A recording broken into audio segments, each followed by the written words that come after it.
Oi, pessoal! Eu sou a Mariela. Eu sou a Mainara. Somos do podcast Identidade em Debate. Trouxemos alguns representantes da Escola Olímpio Sampaio. Oi!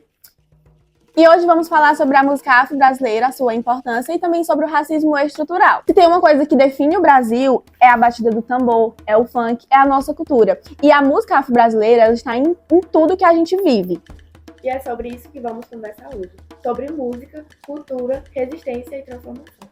Mas ao mesmo tempo que essa cultura ela pulsa no nosso sangue, o racismo estrutural ainda insiste em calar as vozes pretas. E é aí que eu te pergunto, Marielle, você sabe o que realmente é o racismo estrutural?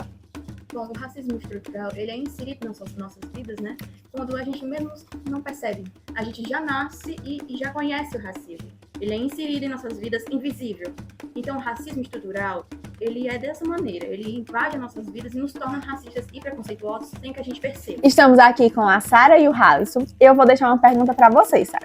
Quando você pensa no Brasil lá fora, o que vem na sua mente? A alegria, o samba e o batuque. Tudo isso nasceu da resistência negra, de pessoas escravizadas e marginalizadas que encontraram uma forma de existir através da música e não esquecer suas raízes. Muito bem. Agora eu te direciono uma pergunta, Halisson. Por que será que essa cultura ela é celebrada, mas muitas das vezes quem produz continua sendo invisibilizado?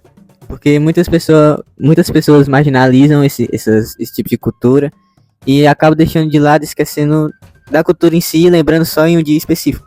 É verdade, essa questão de lembrar apenas em uma data específica, na questão do mês de novembro, né, quando passa a ser o Dia da Consciência Negra. Apenas lembram da cultura da capoeira, que é uma dança, apenas nesse mês, né, de novembro.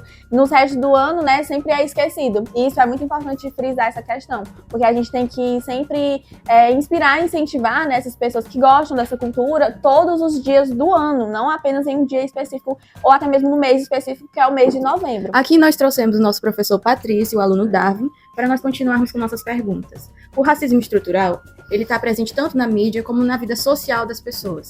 Então, eu vou direcionar a pergunta para você e você vai me responder. Você já parou para pensar em quais momentos do seu cotidiano isso fica evidente? Na escola, no trabalho? Como professor, né, a gente está sempre dentro de sala de aula e a gente vê que, embora a gente sempre converse com os alunos sobre essa questão do preconceito e do racismo, ainda existem muitos apelidinhos que a gente sabe que hoje em dia são crimes serem falados, por exemplo, chamar o coleguinha de macaco, né, e vários outros termos que o racismo estrutural trouxe para a nossa sociedade, como, por exemplo, humor negro, ou quando a pessoa sente inveja do colega, quando é uma inveja boa, fala inveja branca, como se a inveja preta fosse a ruim, né, denegrir, né, que também é um termo racista. Então, tem diversos termos que são utilizados que a gente precisa retirar da nossa sociedade, né? E são usados dentro de sala de aula. Tipo assim, macaco às vezes é um termo usado na brincadeira entre eles, mas a gente sabe que hoje é crime, como a gente tem, por exemplo, aí o jogador. O jogador, ele é o Vini, né?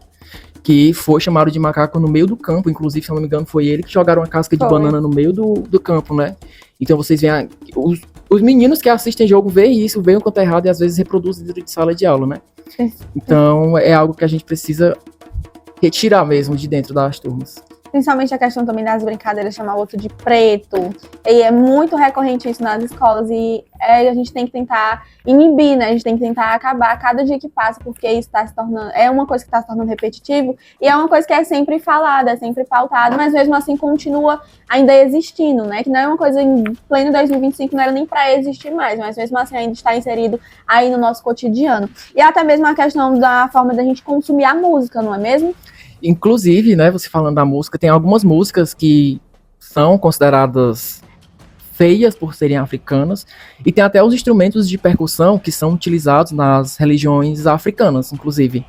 É a Ubanda, mais conhecida como Macumba, uma religião africana. Estamos aqui com a nossa representante, Carol. O funk, vamos falar agora sobre o funk, né? O funk, ele é, por exemplo, um ritmo que conquistou o mundo, mas ainda é chamado de marginal por muita gente. Infelizmente, ainda é bem recorrente isso. O samba, que hoje em dia é patrimônio, ele já foi bastante perseguido quando se surgiu, né, o samba e alguns cantores. Ok, então eu te pergunto, Carol, por que gêneros musicais criados por pessoas pretas sempre enfrentam tanta resistência antes de serem aceitos? É porque agora os pessoal generaliza as pessoas negras como criminosos. E o que sofre mais são os pessoas que cantam trap, rap, por eles colocarem nas músicas dele a realidade das favelas. E meio que eles sofrem aquele preconceito, aquele racismo. E, tipo, muito por policiais e outros tipos de pessoas assim. É verdade, justamente essa questão de você ter citado a questão dos policiais, porque tem até a música dos Racionais, né, um trecho que fala do início de uma música dele, que muitos pretos são mortos, né, bastante gente, principalmente pela questão da cor, né, o racismo puro, né. Porque, assim, os policiais acham que por aquela pessoa ser negra, por aquela pessoa ser preta, é um marginal, é um criminoso. E muitas das vezes, muitas pessoas já acabaram perdendo a vida, infelizmente, por essa questão dos policiais serem racistas, né? Tem a questão também do jovem George, que foi morto, infelizmente, né, por um policial, pelo simples fato de estar dentro do próprio carro dele e o policial achar que ele não tinha condições, né, para manter o carro dele, para comprar aquele carro que ele tinha. E, infelizmente, aconteceu essa situação, né, que ele veio a óbito, e é bem comum isso.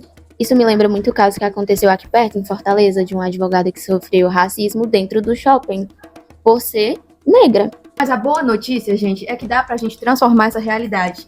Então, vocês têm que ouvir, vocês têm que se informar sobre isso, porque o preconceito, ele sempre existiu. E as pessoas têm que pararem, porque as pessoas, elas realmente importam. E como nós podemos mudar essa questão, como é que nós podemos refletir sobre isso? A gente pode começar reconhecendo que, infelizmente, o racismo estrutural, ele existe, valorizando os artistas pretos, né, valorizando também as músicas, as composições, e também a questão dos capoeiristas em si, né, porque a capoeira, ela só é lembrada em novembro, frisando essa parte, é lembrada no mês de novembro. Infelizmente, isso ainda acontece, né, nos outros dias do ano, infelizmente, a capoeira, ela é esquecida, mas ela é lembrada apenas em um mês, em uma data específica. E sempre compartilhar histórias, né, da resistência das pessoas pretas que tiveram até hoje, né, principalmente a questão dos compositores, das músicas, que hoje em dia ainda sofrem bastante a questão da marginalização, né, das músicas, das composições. Infelizmente, isso é bastante recorrente no nosso dia a dia, a gente tem que mudar isso, né, e isso começa com a gente mudando os nossos próprios hábitos. E eu deixo uma reflexão, o que você aí pode fazer para mudar essa realidade? O que você, no seu espaço, com a sua vida, a sua rotina, pode fazer de diferente para apoiar a causa? E que a gente aprenda que a música afro-brasileira não são apenas artes, são resistências, são ancestralidades, são o coração do Brasil, né? É a nossa cultura. E que a gente aprenda não só a valorizar, né, a batida do tambor, mas também quem faz o tambor tocar. E esse foi o nosso episódio de hoje, tá? Muito obrigada por você ter nos assistido e até a próxima.